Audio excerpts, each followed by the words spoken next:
Hi friends, welcome back to सिफ्टेक simplified. मेरा नाम इंजीनियर इमरान अजीज है और आज की वीडियो में हम मूव ऑन हो रहे हैं बहुत ही इंपॉर्टेंट टॉपिक की तरफ, जो पेपर रूल्स में रूल नंबर 23 में कवर किया गया है।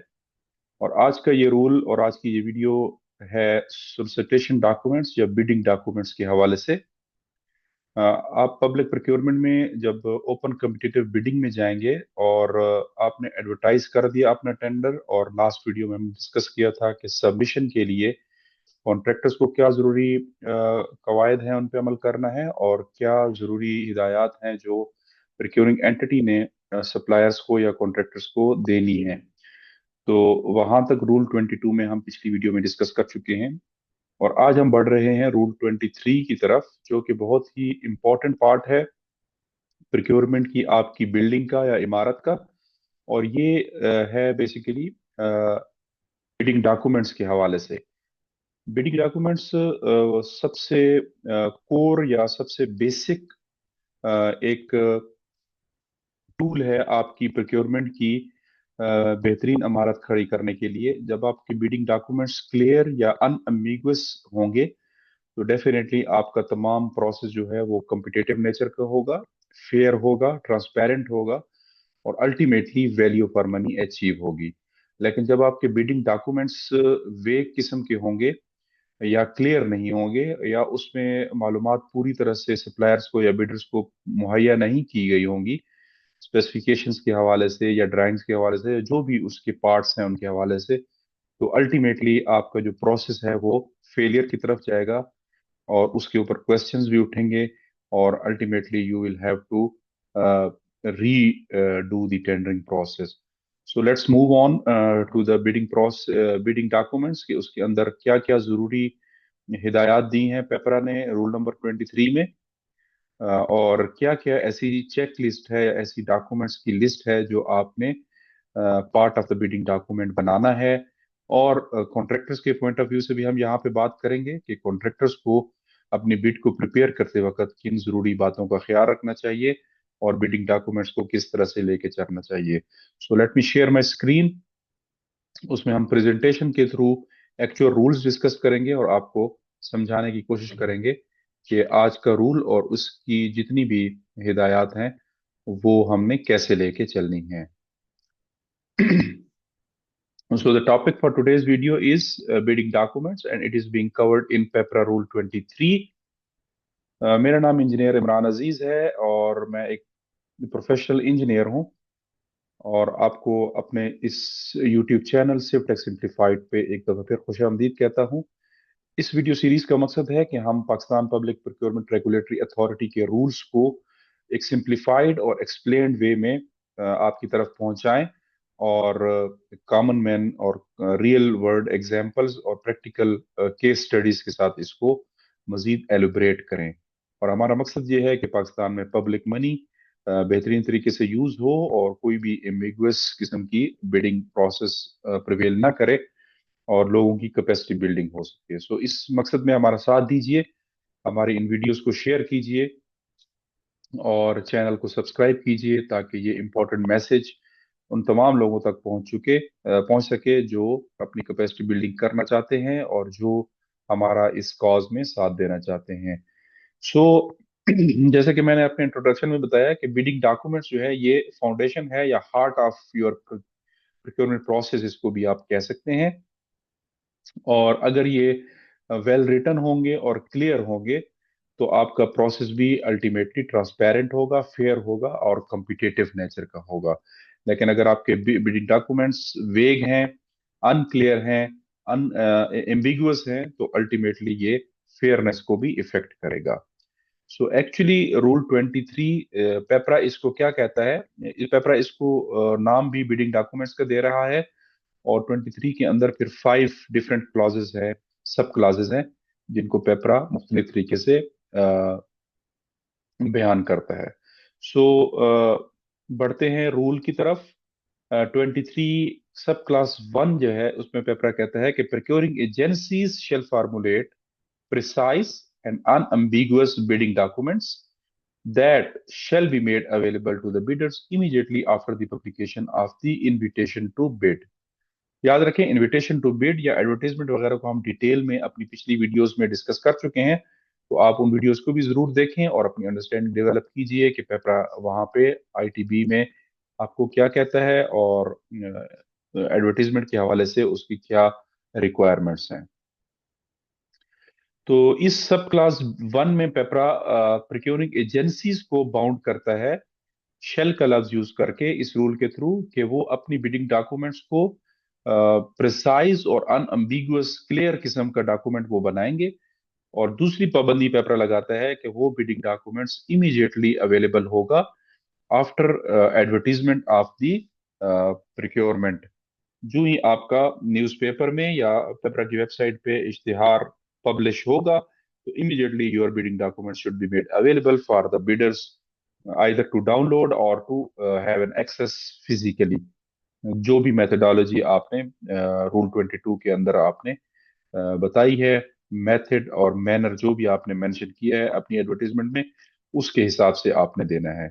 अगर आपने अपनी टेंडरिंग थ्रू ई पैड्स मांगी है तो it should be available in your E pad account और इजीली वो उसको डाउनलोड कर सकें और इमीडिएटली कर सकें, वेरी नेक्स्ट मिनट ये अवेलेबल होनी चाहिए। सो अब देखते हैं कि इन बिडिंग डॉक्यूमेंट्स में पेपरा क्या क्या जरूरी हिदायत दे रहा है कि क्या क्या डॉक्यूमेंट या क्या चेकलिस्ट है जो आपने अवेलेबल करनी है बिडर्स को, बीइंग प्रोक्योरिंग एंटिटी। और फिर वाइस वर्सा बिडर्स के लिए भी ये बहुत जरूरी है कि आपने जब बिडिंग डॉक्यूमेंट्स रिसीव करने हैं एम्प्लॉयर से, तो उसमें आपने इस चेकलिस्ट के मुताबिक चीजें नोट करनी है। और अगर कोई डॉक्यूमेंट इसमें मिसिंग हो, so you can write down to the employer immediately, या आप प्रोक्योरिंग एंटिटी को इमीडिएटली भेजें आरएफआई में कि आपका ये डॉक्यूमेंट पेपरा रूल्स की स्पिरिट के खिलाफ है और यहाँ पे ये चीज मिसिंग है या कोई अनएम्बिगुअस किस्म की बात अगर उसमें की गई है। सो सब क्लास बी कहता है कि for competitive bidding process whether open और limited the bidding documents shall include the following. So अब कम्पिटेटिव बिडिंग प्रोसेस है या ये ओपन बिडिंग है या लिमिटेड बिडिंग है, जिस तरह भी आपका बिडिंग प्रोसेस है, कंपटीशन को इंश्योर करने के लिए पेपरा फिर यहाँ पे आप पे शेल का लफ्ज यूज करते हुए एक पाबंदी लगाता है कि आपके बिडिंग डॉक्यूमेंट्स के अंदर ये चीजें मौजूद होनी चाहिए। Number one, ITB invitation to bid. Number two, number B instructions to bidder. Form of bid, D. Form of contract, E. General and special conditions of contract, specifications and drawings or performance criteria, list of goods or bill of quantities, H. Delivery time or completion schedule, I. Qualification criteria where applicable or if applicable, J. Bid evaluation criteria, ये must होना चाहिए। Format of all securities required where applicable, जो भी security applicable है उसका format आपने clear कर देना है। Details of standards that are to be used in assessing the quality of good works और सर्विसेज स्पेसिफाइड। तो आपने स्टैंडर्ड्स भी मेंशन करने हैं कि किन स्टैंडर्ड्स पे आप प्रोडक्ट को या डिलीवरेबल्स को चेक करेंगे, whether it will be ISO standards या जो भी आपके स्टैंडर्ड्स हैं वो आपने मेंशन करने हैं। और लास्ट में है कि एनी अदर डिटेल जो आप समझते हैं कि वो जरूरी है बिडर्स के लिए कि वो अपनी एक कम्पिटिटिव बिड बना पाए। सो ये एक लिस्ट है, इसको हम आगे जाके वन बाय वन डिस्कस करेंगे। सो इसका मकसद यही है कि फेयरनेस का आंसर प्रिवेल करे। देन सब क्लास थ्री में पेपरा कहता है कि any information that become necessary for bidding और for bid evaluation after the invitation to bid or issuance of bidding documents to the prospective bidders shall be provided in a timely manner and on equal opportunity basis. Where notification of such change, addition, modification, or deletion become essential, such notification shall be made in a manner similar to the original advertisement. So, इसमें दो तीन बातें पेपरा ने बताई हैं कि आपने bidding documents issue कर दिए कॉन्ट्रैक्टर्स को या सप्लायर्स को, लेकिन कोई डॉक्यूमेंट या कोई इंफॉर्मेशन ऐसी है जो आपके उस वक्त तैयार नहीं थी या आपको बताना भूल गई या आपसे मिस हो गई, और आप समझते हैं कि ये उनको बताना बहुत जरूरी है, सो देन यू विल, एक तो आप इक्वल अपॉर्चुनिटी का मतलब है कि आपने ओपनली सबको बतानी है, किसी एक वेंडर को नहीं बतानी। इन केस अगर आपके पास कोई वेंडर अप्रोच करता है बिड डॉक्यूमेंट्स इशू करने के बाद कि जी इस बिड के अंदर कोई स्पेसिफिकेशन का पेज मिसिंग है या कोई ड्राइंग का पेज मिसिंग है या अनक्लियर है, तो आप ऐसा नहीं करेंगे कि आप वो क्लैरिटी सिर्फ उसी इंडिविजुअल को या उसी कंपनी को प्रोवाइड करें जिसने वो सॉर्ट की है या जिसने वो मांगी है, बल्कि वो आप सबके साथ शेयर करेंगे सेम इंफॉर्मेशन। जिस जिस वेंडर ने या जिस जिस कंपनी ने आपके बिडिंग डॉक्यूमेंट्स रिसीव या डाउनलोड किए हैं, so you will provide that information to all the vendors.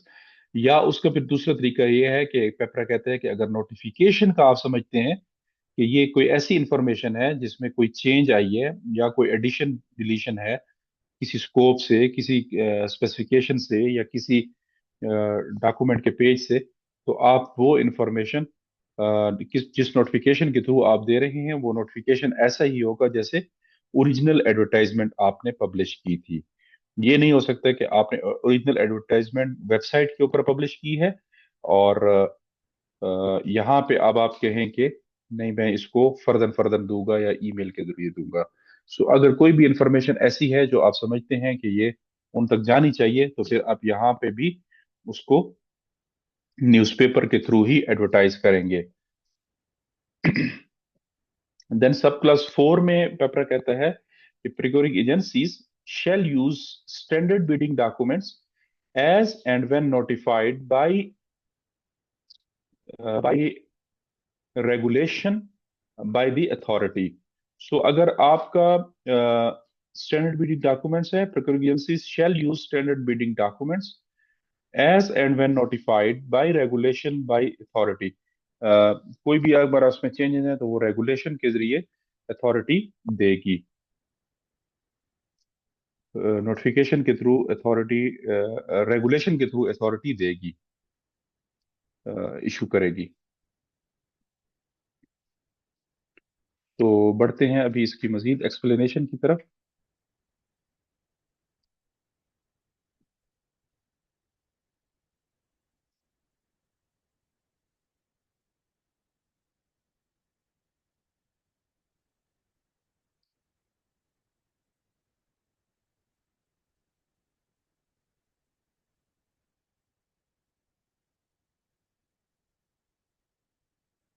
So why rule 23 is critical. ये क्यों इतना जरूरी है? Bidding documents are the instruction manual for bidder. जिस तरह आप कोई गाड़ी लेते हैं और उसके अंदर आपने एक मैनुअल देखा होगा, यूजर मैनुअल होता है, और वो आपकी गाड़ी के हर पार्ट के बारे में मजीद डिटेल में आपको एक्सप्लेन कर रहा होता है कि इसकी वारंटी कितनी है, इसको आपने रिप्लेस कब करना है, कितनी माइलेज के बाद आपने ऑयल चेंज करना है, कितनी माइलेज के बाद आपने टायर चेंज करने हैं। तो सारी डिटेल उसमें दी होती है। वो एक मैनुअल होता है आपका through the life of the vehicle, वो उसको फॉलो करना होता है। इसी तरह आपके जो बिडिंग डॉक्यूमेंट्स है वो भी एक यूजर मैनुअल या इंस्ट्रक्शन मैनुअल के तौर पे लिए जाते हैं कि आपने उस प्रोजेक्ट को किस तरह आप एग्जीक्यूट और इम्प्लीमेंट करना चाहते हैं और उस प्रोसेस को आप कैसे लेके चलना चाहते हैं। I am sorry. तो उसकी जितनी भी डिटेल्स हैं वो आपने इन्हीं बिडिंग डॉक्यूमेंट्स में ही प्रोवाइड करनी है। इसके अलावा ये लीगल बैकबोन है आपके प्रोक्योरमेंट प्रोसेस की। कॉन्ट्रैक्ट जो आपका अल्टीमेटली इस बिडिंग प्रोसेस के बाद एक कॉन्ट्रैक्ट साइन होगा, तो उस कॉन्ट्रैक्ट की भी ये फाउंडेशन है। और फिर उसके बाद रेफरेंस पॉइंट भी है ऑडिटर्स वगैरह के लिए या किसी किस्म के फर्दर जाके डिस्प्यूट के दौरान, जब भी आपका या आपके कॉन्ट्रैक्टर का कोई भी डिस्प्यूट आएगा बाद में, तो अल्टीमेटली बिडिंग डॉक्यूमेंट्स की तरफ ही बात जाएगी। सो मेक श्योर कि ये क्लियर होनी चाहिए और बेहतरीन और अनएम्बिगुअस तरीके से ये प्रिपेयर करनी चाहिए, बिकॉज अल्टीमेटली इम्पेक्ट करेगा आपके इंटायर बिडिंग प्रोसेस को और बिडिंग साइकिल को, आपकी कॉन्ट्रैक्ट को और आपके एग्जीक्यूशन को। सो अब इसको हम सारी पांच की पांच क्लॉजेस को वन बाय वन लेके चलेंगे और उसको मजीद एक्सप्लेन करते हैं। तो इसी तरह रूल 23 का वन, सब क्लास वन जो है, उसमें की रिक्वायरमेंट्स क्या थी? वो कह रहा था कि bidding documents must be precise, unambiguous and made available immediately after publication. तो इसमें दो किस्म की बातें थी, एक तो प्रिसाइज और क्लियर होनी चाहिए, और दूसरा उनकी अवेलेबिलिटी इमीडिएट होनी चाहिए, just immediately after the advertisement is launched. तो इसका मतलब क्या है कि कोई डिले ना हो। आप ये नहीं कर सकते कि आपने एडवर्टाइजमेंट दे दी, उसमें 15 डेज आपने मेंशन किया है, और आप एक हफ्ते तक बिडिंग डॉक्यूमेंट्स ही ना इशू करें। So you are ultimately wasting the time of the suppliers and bidders, और फिर उसमें आपने फेयरनेस और ट्रांसपेरेंसी को इंश्योर नहीं किया। सो आपके पार्ट के ऊपर ये एक मिस प्रिक्योरमेंट की प्रैक्टिस है। So always try to avoid this. It there should be no delay, there should be no hidden conditions. जो भी आपने कंडीशन या जो भी आपने टर्म्स एंड कंडीशन लगानी है वो आपके बिडिंग डॉक्यूमेंट्स के अंदर ही होंगी, उससे आगे पीछे आप नहीं जा सकते। नो एम्बिग्विटी, उसमें क्लैरिटी होनी चाहिए, कोई ऐसी बात नहीं होनी चाहिए कि वो एम्बिगुअस किस्म की हो। Equal access for all bidders once advertisement is published.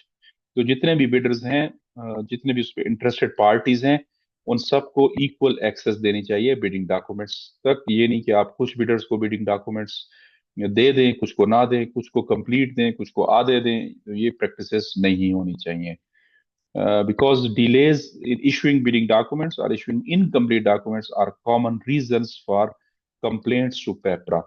सो ये एक बैड प्रैक्टिस है, जो बिडिंग डॉक्यूमेंट्स टाइम से ना देना एक बहुत ही बैड प्रैक्टिस है, और अल्टीमेटली इसकी पेपरा में या नैब में या कहीं पे भी इंक्वायरीज या कंप्लेंट्स जा सकती हैं।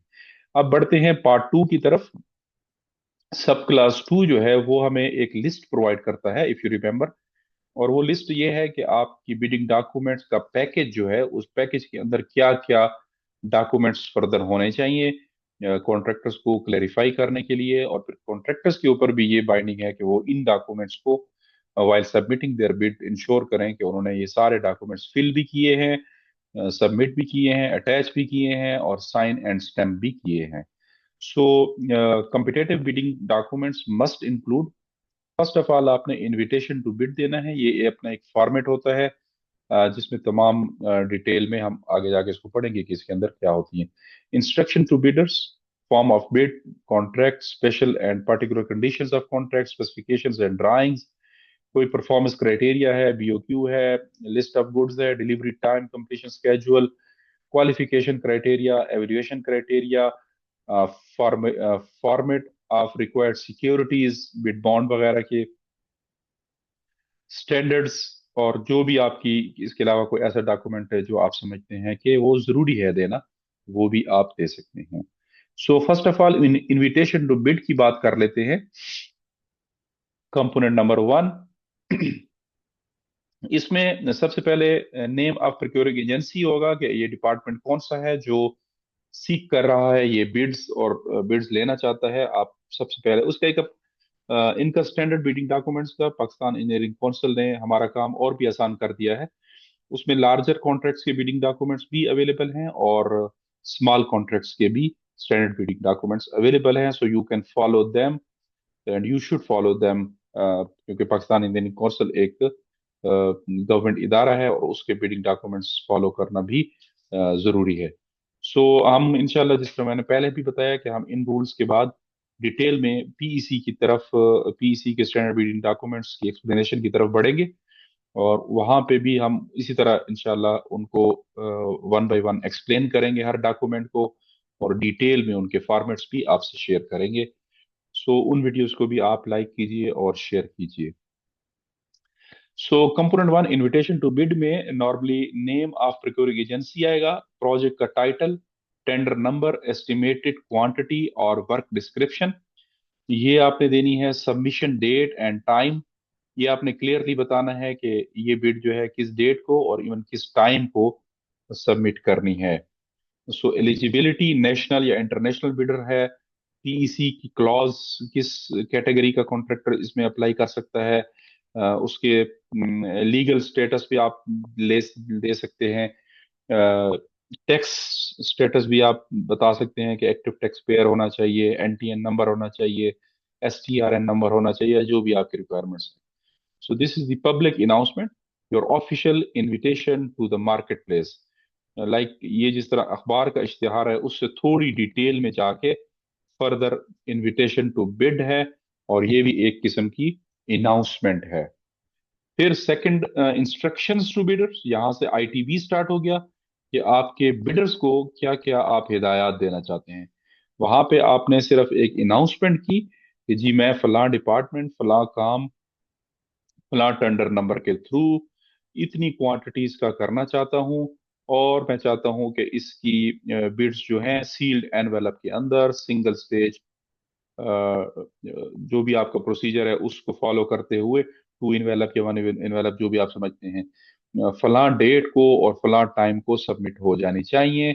और इस बिडिंग प्रोसेस के लिए नेशनल बिडर्स या इंटरनेशनल बिडर्स जो भी एलिजिबल हैं वो आपने इनविटेशन टू बिड की जगह पे बताना है। इसका अपना एक स्टैंडर्ड डॉक्यूमेंट है, वो भी अवेलेबल है। सो इंक्लूड करें इंस्ट्रक्शंस टू बिडर में normally ceiling and submission procedure, जिस तरह रूल 22 में हमने बताया, ये आपने मेथड एंड मैनर आपने बताना है कि बिड्स एक इन्वेलप में होनी चाहिए, दो इन्वेलप्स में होनी चाहिए, सिंगल स्टेज हो, टू स्टेज, जो भी आपके इन्वेलप का प्रोसीजर है वो आपने बताना है। सबमिशन का प्रोसीजर किस एड्रेस के ऊपर भेजनी है, और वहां पे मतलब किसको एड्रेस करना है, और बाय हैंड बिड्स आएंगी या कोरियर के थ्रू आएंगी या ई पैड्स के थ्रू आएंगी, जो भी आपकी प्रोसीजर और प्रैक्टिस है वो भी आपने बताना है। Then you have to fill the bid, like contractors have to fill the bid format. आपने ये भी देना है बिड फॉर्म जिसको कहते हैं। एलिजिबिलिटी रिक्वायरमेंट्स आपने बतानी है। क्लैरिफिकेशन प्रोसेस, कि उनको अगर कोई क्लैरिटी चाहिए तो वो किस ईमेल एड्रेस के ऊपर अपनी क्वेरीज या आरएफआई सेंड कर सकते हैं, या किसी पीओ बॉक्स के थ्रू दे सकते हैं, या उनका कोई अकाउंट है, जो भी है आपने ये प्रोसेस भी बताना है। Then you have to mention if you are scheduling any pre bid meeting और job walk, so you will have to give the schedule of the job walk over here. और साथ ये भी बताना है ब्रैकेट में कि ये इज इट मैंडेटरी और इट इज नॉट मैंडेटरी और it is an optional activity. और अगर ये मैंडेटरी है तो contractors have to attend this in any case, otherwise they are not eligible to submit the bids. Bid validity period भी आपने यहीं पे मेंशन करना है कि आपका बिड वैलिडिटी पीरियड 90 डेज है, 120 डेज है, कितना है, 30 डेज है, जो भी आप समझते हैं। नॉर्मली पाकिस्तान में 90 डेज बिड वैलिडिटी पीरियड होता है। और most qualifications happen because bidders fail to follow these instructions. तो बहुत सी डिस्क्वालिफिकेशंस जो होती हैं वो इसी वजह से होती हैं कि आप कॉन्ट्रैक्टर्स जो हैं वो इन इंस्ट्रक्शंस को फॉलो नहीं करते। उसके अलावा फिर नंबर 3 पे फॉर्म ऑफ बिड है। ये बेसिकली आपका एक डिक्लेरेशन टाइप एक फॉर्म है, 2 पेजेस का, और जिसपे एक्सेप्टेंस ऑफ टर्म्स का आप साइन भी करते हैं। आपका जो हेड ऑफ डिपार्टमेंट है या कंपनी का जो ऑनर है वो इसके ऊपर साइन एंड स्टैम्प करेंगे। और ये एक बेसिकली इंस्ट्रूमेंट है जो आपके कॉन्ट्रैक्ट के अंदर भी लगेगा, क्योंकि ये एक ऑफर है, आपकी आपकी ऑफर इसी पेज के ऊपर आएगी। ऑफर प्राइस आएगी इसके ऊपर, और बिडिंग कमिटमेंट जो भी आपने शेड्यूल के हिसाब से देनी है, या जो whatever they have asked for you have to mention over here. ये एक स्टैंडर्ड फॉर्म है जो आपकी कंपनी के हेड की तरफ से साइन होगा। It's a legal binding document once sign. Like आपके पूरे बिडिंग डॉक्यूमेंट का जो मगज है, जो ओवरऑल आपकी बिड प्राइस है, वो इसी फॉर्म के ऊपर आएगी। और जगहों पे भी आएगी लेकिन इस फॉर्म पे आना उसका मस्ट है, क्योंकि ये एक कागज है जो लीगल स्टेटस रखता है। देन फॉर्म ऑफ कॉन्ट्रैक्ट, ये एम्प्लॉयर ने प्रोवाइड करना होता है। एक ब्लैंक किस्म का फॉर्म होता है, या एक टेम्पलेट टाइप होता है कि आप जब कॉन्ट्रैक्ट करेंगे वेंडर से तो उसकी क्या क्या रिक्वायरमेंट्स होंगी, उसमें राइट्स एंड ड्यूटीज आपने कवर करनी है, कंडीशंस ऑफ कॉन्ट्रैक्ट कवर करनी है, पेनल्टीज बतानी है, लिक्विडेटेड डैमेजेस वगैरह के बारे में बताना है, पेमेंट टर्म्स आपने मेंशन करनी है, और जो भी आपकी फिडिक कॉन्ट्रैक्ट है तो उसके हिसाब से आप लेके चलेंगे, उसका फॉर्मेट आप लगाएंगे। ये भी इम्पोर्टेंट पार्ट होता है, लेकिन इस पे ज्यादातर कॉन्ट्रैक्टर के एंड के ऊपर कोई खास इसमें काम नहीं होता। इसको जस्ट साइन एंड स्टैम्प करके आपने देना होता है, विच शोज के you agreed to the terms and conditions as laid down in the contract document. और इस डॉक्यूमेंट में, और जब आप कल को बिड विन करते हैं, so you agreed on, already agreed on these terms, और फिर आपको कोई इशू नहीं होगा इस कॉन्ट्रैक्ट के फॉर्मेट के साथ। इसको देने का ये मकसद है। Then general and special conditions of contract, इसको फिडिक की जुबान में पर्टिकुलर कंडीशंस ऑफ कॉन्ट्रैक्ट भी कहा जाता है। जनरल कंडीशन तो कोई अनचेंज किस्म की स्टैंडर्ड कंडीशंस होती हैं, और स्पेशल में फिर आपने अपने प्रोजेक्ट की मर्जी से कुछ ना कुछ चेंजेस करनी है, और वो भी एक एक लाइक स्टैंडर्ड किस्म का एक फॉर्मेट है जो आपने प्रोवाइड करना है। और आपने जो भी काम करना है वो स्पेशल कंडीशंस ऑफ कॉन्ट्रैक्ट में या पर्टिकुलर कंडीशन ऑफ कॉन्ट्रैक्ट में जो भी हिदायत में अमेंडमेंट करनी है अपने प्रोजेक्ट की ड्यूरेशन के बारे में, या उसकी बिड सिक्योरिटी के बारे में, या जो भी वट एवर यू फील, एक शॉर्ट सा डिस्क्रिप्शन वगैरह, वो भी सारा इसी में आपने देना है। लिक्विडेटेड डैमेजेस की आप परसेंटेज को या अमाउंट को फिक्स करना चाहते हैं, ऊपर नीचे करना चाहते हैं, वो भी आप पर्टिकुलर में बताएंगे। बिड वैलिडिटी पीरियड के बारे में भी अगर आप कोई चेंजेस करना चाहते हैं तो वो भी आप वहां बताएंगे। So whichever you are, whichever suits you and your project, you will have to change that accordingly। और स्टैंडर्ड बिडिंग, स्टैंडर्ड कंडीशन या जनरल कंडीशन में कोई चेंज नहीं करेंगे, वो उसी तरह ही आपने लगाना है। और कॉन्ट्रैक्टर ने भी स्टैंडर्ड को उसी तरह, इन दोनों को, बल्कि उन्होंने कोई चेंज इसमें कॉन्ट्रैक्टर के एंड के ऊपर नहीं होती, उन्होंने दोनों दोनों फॉर्म्स को साइन एंड स्टैम्प करना है सिंपली, इसमें कोई भी फिलिंग वगैरह नहीं होती। These ensure clarity on roles, dispute penalties, performance guarantees, etc। तो ये मैं ऑलरेडी डिस्कस कर चुका हूँ।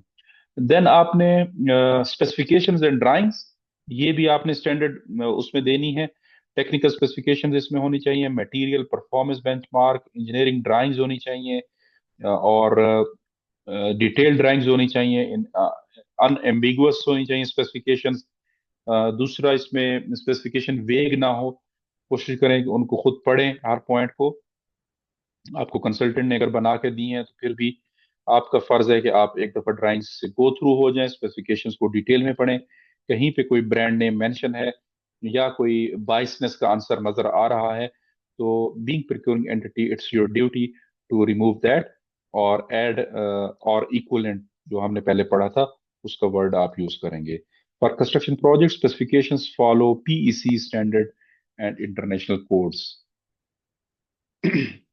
7 पे आपने अपना बीओक्यू लगाना है, जो कि आप समझते हैं कि बिल ऑफ क्वांटिटी, जिसमें आपका डिस्क्रिप्शन है, आइटम्स की क्वांटिटीज हैं, रेट्स हैं, जो भी आपकी डिटेल है। और अगर आप एमआरएस के ऊपर काम कर रहे हैं तो आपने एमआरएस के रेट उसमें मेंशन करने हैं, एमआरएस का कोड नंबर आपने देना है, मार्केट रेट स्केड्यूल का।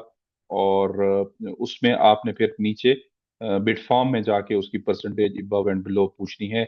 और अगर आप आइटम वाइज टेंडर कर रहे हैं तो फिर रेट्स जो है वो रिमूव करने हैं, और ब्लैंक बीओक्यू आपने देना है।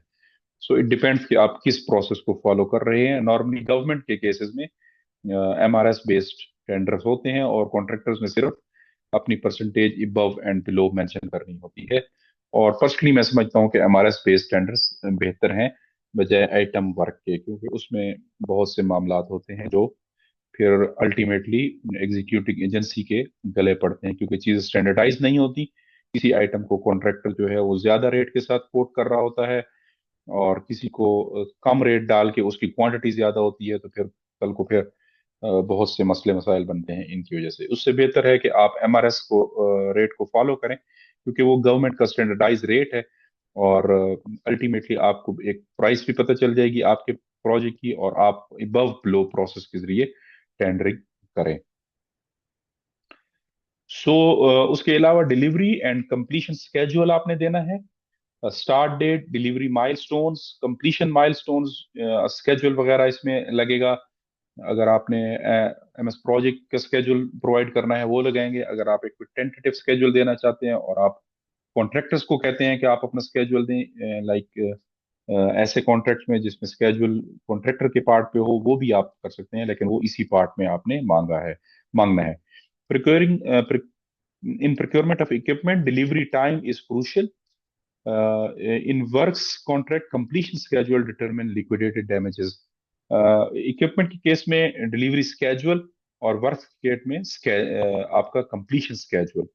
सो एलडीज वगैरह जो लिक्विडेटेड डैमेजेस हैं, लाइक जिस तरह 10% मैक्सिमम है और उसके अंदर फिर आपने परसेंटेज ऊपर नीचे करनी है ईच 1 डे आफ्टर डिले। आपने जो स्केड्यूल या डेट दी है, अगर उससे कोई एक दिन भी ज्यादा डिले होगा कॉन्ट्रैक्टर के पार्ट पे, सो एलडीज विल ऑटोमेटिकली ट्रिगर आउट और वो एक्टिव हो जाएंगी, और कंसल्टेंट जब भी उसकी आईपीसी वेट करेगा तो उसमें आपको मेंशन करेगा लेटर के ऊपर कि मैंने इतनी इसकी एलडीज के मद में इतने पैसे काटे हैं कॉन्ट्रैक्टर को, और इसकी फाइनल आईपीसी की वैल्यू ये बन रही है। सो इसका मतलब है कि आपने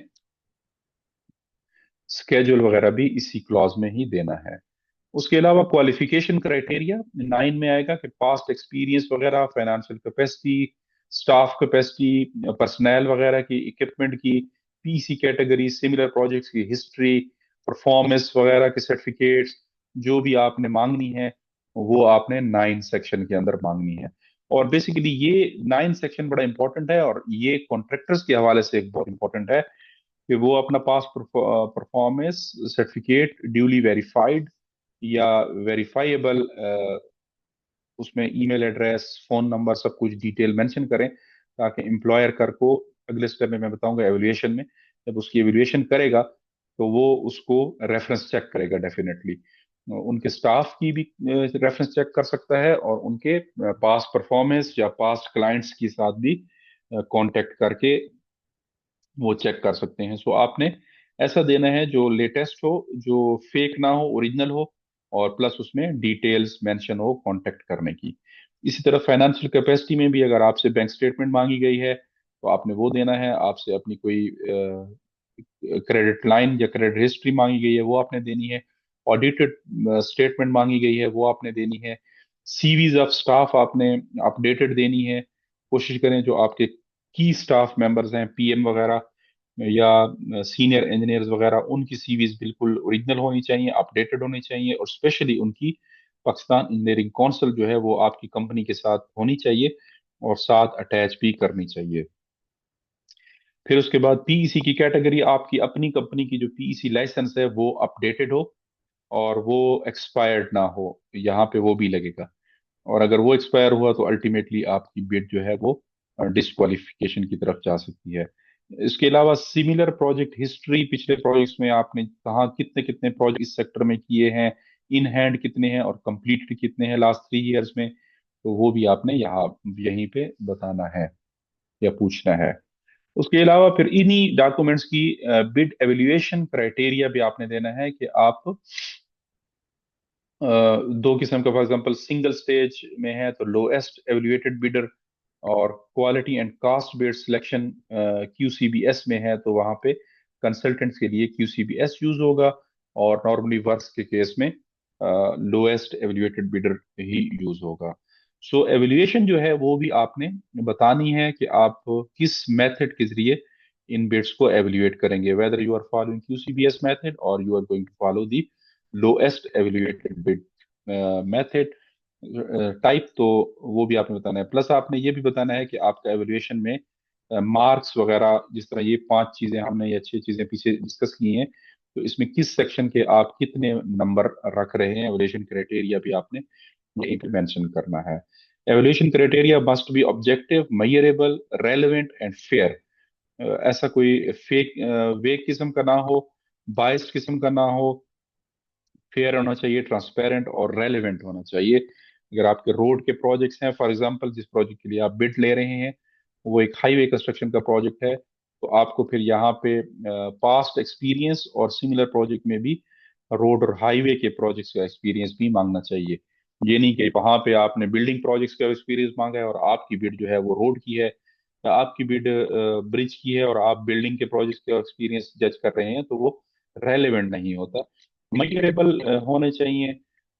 लाइक आप जिस तरह मैंने पीछे पीछे एक डिटेल वीडियो एवोल्यूशन क्राइटेरिया के ऊपर बनाई है, आप उसको भी देखिए। तो उसमें क्लियरली पीईसी ने भी अपने एवोल्यूशन क्राइटेरिया में बताया है कि आपके जितने भी मार्क्स हैं, तो आपने लाइक 3 प्रोजेक्ट्स हैं तो उसके लिए 8 नंबर देने हैं। फिर उसके अलावा 4 प्रोजेक्ट्स हैं तो 6 हैं तो उसके लिए 12 देने हैं। फॉर एग्जाम्पल टोटल 15 नंबर हैं, तो 6 प्रोजेक्ट्स के लिए आपने फॉर एग्जाम्पल 12 देने हैं। और इसी तरह 7 होंगे तो कितने देने हैं, 3 होंगे कितने देने हैं, वो सारा मयरेबल तरीके से आपने बताना है। और हिडन एवोल्यूशन क्राइटेरिया जो है वो नहीं होना चाहिए, क्योंकि ये अल्टीमेटली फेयरनेस के प्रिंसिपल को हिट करता है और इसकी भी कंप्लेंट हो सकती है पेपरा में। फॉर्मेट ऑफ रिक्वायर्ड सिक्योरिटीज, इसमें आता है कि आपकी बिड सिक्योरिटी आप समझते हैं कि वो किस तरीके से हो। Either you are asking some fixed amount, या आप समझते हैं कि आप सीडीआर मांग रहे हैं, क्या मांग रहे हैं, बैंकर चेक मांग रहे हैं, जो भी आपका प्रोसेस है उसका फॉर्मेट भी आपने देना है बिड सिक्योरिटी का। परफॉर्मेंस का और एडवांस पेमेंट का या सिक्योर एडवांस का, ये भी सारे फॉर्मेट्स आपने इसी सेक्शन में देने हैं। फिर आपने एप्लीकेबल स्टैंडर्ड्स का बताना है कि वेदर ड्यूरिंग इम्प्लीमेंटेशन या डिलीवरी ऑफ द इक्विपमेंट आप कौन से स्टैंडर्ड्स के जरिए सैम्पलिंग लेंगे या वो इक्विपमेंट एक्सेप्ट करेंगे, आईएसओ स्टैंडर्ड्स के ऊपर, या वर्क्स में पीईसी स्टैंडर्ड्स फॉलो करेंगे, एएसटीएम करेंगे, जो भी आपके नेशनल क्वालिटी स्टैंडर्ड्स हैं वो आपने यहाँ पे इसी जगह पे बताने हैं। सो एनी अदर में आपका साइट विजिट इंस्ट्रक्शंस आ सकती हैं। स्पेयर पार्ट्स की रिक्वायरमेंट्स, अगर कोई इक्विपमेंट ऐसा है उसमें स्पेयर पार्ट्स होते हैं तो वो रिक्वायरमेंट्स आपने बतानी है। उनके ऑपरेशन एंड मेंटेनेंस के बारे में यहाँ पे पूछना है। वारंटी कंडीशंस के बारे में आपने बताना है या पूछना है। आफ्टर सेल सर्विसेज के बारे में आपने पूछना है, उनकी आपकी क्या रिक्वायरमेंट्स हैं। और ट्रेनिंग रिक्वायरमेंट्स, अगर कोई मशीनरी है तो उसकी ट्रेनिंग, या कोई इक्विपमेंट है तो उसकी ट्रेनिंग, उस वेंडर के ऊपर कितनी ट्रेनिंग्स होंगी, कितने पर्सनल को ट्रेन करना होगा, वो सारी डिटेल भी यहाँ पे बतानी है। प्रैक्टिकल एग्जांपल्स, तो प्रैक्टिकल एग्जांपल्स जैसे मैंने पहले कहा कि हमारी तमाम वीडियोस में प्रैक्टिकल एग्जांपल्स और केस स्टडीज भी इंक्लूडेड होती हैं। सो कंस्ट्रक्शन प्रोजेक्ट है पाकिस्तान में, और फॉर एग्जांपल ये डिस्ट्रिक्ट हेडक्वार्टर हॉस्पिटल की रेनोवेशन है। डॉक्यूमेंट्स इंक्लूड करें BOQ based on MRS Khyber Pakhtunkhwa rates, ये आपने देना है एक बीओक्यू जिसमें एमआरएस रेट्स ऑलरेडी मेंशन होंगे। और टेंडर होगा, होता है केपी में normally above and below basis के ऊपर टेंडर अवार्ड होते हैं। PEC standard building documents, drawing architectural and structural आपने प्रोवाइड करनी है। क्वालिफिकेशन क्राइटेरिया पीईसी C4 और अबव एलिजिबल हैं। Completion period of the project is 12 month। So these documents define the entire project framework. तो इन document से contractor को easily आपके contract या आपके हॉस्पिटल के तरफ जितने भी काम है वो बड़ा क्लियर तरीके से पहुंच जाएगा और एक्सप्लेन हो जाएगा, और अकॉर्डिंगली वो अपनी ऑफर को भी बेहतर तरीके से प्रेजेंट कर पाएंगे। या इसके अलावा कोई आईटी इक्विपमेंट की प्रोक्योरमेंट का प्रोजेक्ट है, लाइक पंजाब आईटी बोर्ड में फॉर एग्जांपल कोई परचेज है, गवर्नमेंट ऑफिस लेन अपग्रेड का प्रोजेक्ट है, तो इस केस में टेक्निकल स्पेसिफिकेशंस राउटर स्विचेस वगैरह की डिलीवरी स्केड्यूल होना चाहिए, bid evolution criteria, warranty and support requirement, और ओईएम वगैरह का प्रोसेस। और without clear specification bid becomes incomparable. So definitely अगर कोई एक सप्लायर कोई स्पेसिफिकेशंस देगा और दूसरा दूसरी देगा, तो आप एप्पल टू एप्पल कंपैरिजन नहीं कर सकते बिड्स का। सो इट्स इम्पोर्टेंट एंड ये जरूरी है कि टेक्निकल स्पेसिफिकेशंस आप खुद दें, राउटर्स के बारे में, स्विचेस के बारे में, या उसमें जितना भी हार्डवेयर यूज होना है उनके लिए आपने स्पेसिफिकेशंस प्रोवाइड करनी है।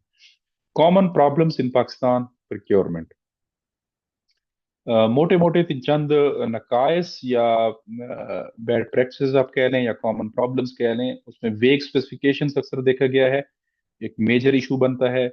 और इसकी बहुत सी कंप्लेंट्स वगैरह आती हैं और चीज़ें डिलेज की तरफ जा रही होती हैं। इसके अलावा मिसिंग बीओक्यूज और मिसिंग बीओक्यू आइटम्स या उनकी क्लैरिफिकेशन, एम्बिगुअस एवेल्युएशन क्राइटेरिया, ये भी एक काफ़ी कॉमन प्रैक्टिस है या प्रॉब्लम है। मिसिंग कोई फॉर्म हो सिक्योरिटीज वगैरह के या परफॉर्मेंस वगैरह के। Copy paste errors from old tender, ये भी एक बड़ा इशू ऑब्जर्व किया गया है। पिछले टेंडर में आप बिड डॉक्यूमेंट बना रहे थे लेकिन आपसे कुछ सेक्शंस को डिलीट करना भूल गया, सो ये भी इशू आता है। तो always read your final version before uploading on the website. Unrealistic timelines आपने दी हैं, मिसिंग स्टैंडर्ड्स, आपने जिन स्टैंडर्ड्स पे इक्विपमेंट को चेक करना है तो वो आपने मिस किए हैं, यहाँ पे नहीं दिए। सो ये तमाम से फिर अल्टीमेटली कंप्लेंट, रीटेंडरिंग और प्रोजेक्ट डिलेस की तरफ बात जा रही होती है। चंद बेस्ट प्रैक्टिसेस डिस्कस कर लेते हैं procuring agencies as well as contractors के एंड के ऊपर। use PEPRA standards for procuring agencies, use PEPRA standard bidding documents or PEC standard bidding documents, follow PEC guidelines for works के case में वहां पे जैसे मैंने पहले कहा दो किस्म के SPDs अवेलेबल हैं, स्मॉल कॉन्ट्रैक्ट्स की और लार्जर कॉन्ट्रैक्ट्स की, तो उनको फॉलो कीजिए। और ensure clarity and precision, avoid restrictive clauses, review documents before issuance, conduct pre-bid meeting। सो ये सारी अच्छी प्रैक्टिसेस हैं जो आपकी बिडिंग प्रोसेस को फेयरनेस की तरफ ले जा सकती हैं। कुछ best practices contractors and suppliers के लिए हैं। उनको चाहिए कि वो रीड डॉक्यूमेंट्स थॉरोली, अपने डॉक्यूमेंट जो भी आपने लिए या डाउनलोड किए इमीडिएटली उनको थॉरोली रीड करें, उनके तमाम सेक्शंस को, तमाम वॉल्यूम्स को। पहले तो ये इंश्योर करें कि सेट आपका कंप्लीट है, कोई चीज मिसिंग नहीं है। अगर कोई मिसिंग है तो फौरन इमीडिएटली रिस्पॉन्ड करें थ्रू दैट गिवन मेथड या मैनर। और अटेंड प्री बिड मीटिंग्स, अगर वो प्री बिड मीटिंग्स उन्होंने मैंडेटरी रखी हैं तो आपने उनको अटेंड करना है। हाईलाइट एम्बिगुअस सेक्शन, कोई भी सेक्शन ऐसा है आप समझते हैं कि वेग है या एम्बिगुअस है तो उनको हाईलाइट करें, बताएं आरएफआई में। प्रिपेयर क्वेरीज इन राइटिंग, आपने जो भी क्वेश्चंस भेजने हैं उनको इन राइटिंग भेजना है, टेलीफोनिकली नहीं भेजना। और फिर एम्प्लॉयर को भी चाहिए कि इन क्वेश्चंस के जो आंसर्स हैं वो भी इन राइटिंग दें और प्लस सबके साथ शेयर करें, सिर्फ उस बिडर के साथ नहीं जिसने वो क्वेश्चंस भेजे हैं, थ्रू एडेंडम। और एडेंडम पब्लिश होगा तमाम के साथ, शेयर होगा तमाम के साथ। अंडरस्टैंड एवेल्यूएशन क्राइटेरिया, उसको समझें बीइंग कॉन्ट्रैक्टर कि एवेल्यूएशन आपकी किन किन चीजों के कितने कितने मार्क्स हैं और किस डॉक्यूमेंट की कितनी वेटेज है, तो उसको समझ के अपनी बिड को तैयार करिए। अवॉइड इनकम्प्लीट सबमिशंस, कोई डॉक्यूमेंट जो मैंडेटरी है और जरूरी है और उसके बगैर कोशिश करें कि आप अपनी बिड ना सबमिट करें, क्योंकि वो एक डॉक्यूमेंट भी आपको डिसक्वालिफिकेशन की तरफ ले जा सकता है। लाइक जिस तरह पीछे भी मैंने बताया, पीईसी का डॉक्यूमेंट बहुत इंपॉर्टेंट है, उसको चेक करें। सीवीज ऑफ योर की पर्सनल उनको चेक करें, और उनकी पीईसीज की रजिस्ट्रेशन भी अपडेटेड और अपग्रेडेड होनी चाहिए। इक्विपमेंट की जो आपकी है ओनरशिप डॉक्यूमेंट्स वो भी अटैच्ड होने चाहिए, उनके अपने नंबर होते हैं। एक्सपीरियंस सर्टिफिकेट्स जो हैं, परफॉर्मेंस सर्टिफिकेट्स, ये सारे वेरीफाइएबल होने चाहिए। So winning bids depends heavily upon understanding the bidding documents of course. Legal importance है इस रूल की क्योंकि bidding documents are used in court disputes, audit reports, NAB inquiries and contract enforcements. तो ultimately जब भी आप डिस्प्यूट की तरफ जाएंगे या ग्रीवियंस रिड्रेसल के अंदर जाएंगे, आगे हम डिस्कस भी करेंगे उसके तरीकेकार को, तो उसमें आपका बिडिंग डॉक्यूमेंट एक फाउंडेशनल रोल प्ले करेगा। कोर्ट भी उन्हीं डॉक्यूमेंट्स को देखेगी और डिसाइड करेगी, ऑडिट भी उन्हीं डॉक्यूमेंट्स को देख के डिसाइड करेगा, और कोई अगर अकाउंटेबिलिटी वॉच डॉग है लाइक नैप वगैरह या एंटी करप्शन वगैरह, तो वो भी इन्हीं डॉक्यूमेंट्स को ही बेस बनाकर उस केस को बिल्डअप करेंगे। So bid documents are defective, the entire process can collapse. If bidding documents are defective तो आपका इंटायर बिडिंग प्रोसेस जो है वो कोलैप्स कर सकता है। सो ये था हमारा आज का lecture. Let's quickly review this through a summary. आपके 23 इंश्योर करता है कि आपके बिडिंग डॉक्यूमेंट्स क्लियर होने चाहिए, कंप्लीट इंफॉर्मेशन पास ऑन होनी चाहिए, ट्रांसपेरेंट होने चाहिए, फेयर कंपटीशन हो, proper evaluation, legal compliance and project success की तरफ ये डॉक्यूमेंट्स अल्टीमेटली आपको ले जाते हैं। सो आई होप ये काफी डिटेल्ड हमने डिस्कशन की रूल 23 में। तो अगली वीडियो में इंशाल्लाह हम डिस्कस करेंगे कुछ ऐसी रिजर्वेशंस एंड प्रेफरेंसेस जो नेशनल बिडर्स को या कॉन्ट्रैक्टर्स को हासिल हैं पेपरा की तरफ से, और ये डिस्कस किया गया है रूल 24 में। सो डोमेस्टिक प्रेफरेंसेस और नेशनैलिटी रिस्ट्रिक्शंस की बात की गई है। इंशाल्लाह हमारी अगली वीडियो भी बड़ी इंपॉर्टेंट होगी, उसको भी देखिए और हमारे साथ जुड़े रहिए, और इस वीडियो को लाइक करें, शेयर करें, चैनल को सब्सक्राइब करें, और हमें टिकटॉक के ऊपर भी जरूर फॉलो करें। वहां पे भी हमारा पेज है सिर्फ टेक सिंप्लीफाइड के नाम से, और हमारा यूट्यूब चैनल सिर्फ टेक सिंप्लीफाइड फेसबुक और इंस्टाग्राम पे भी अवेलेबल है। इनके लिंक्स भी हमने डिस्क्रिप्शन में दिए हैं, उन लिंक्स के जरिए हमें फॉलो करें। So see you in the next video, take care and Allah हाफिज, थैंक यू वेरी मच।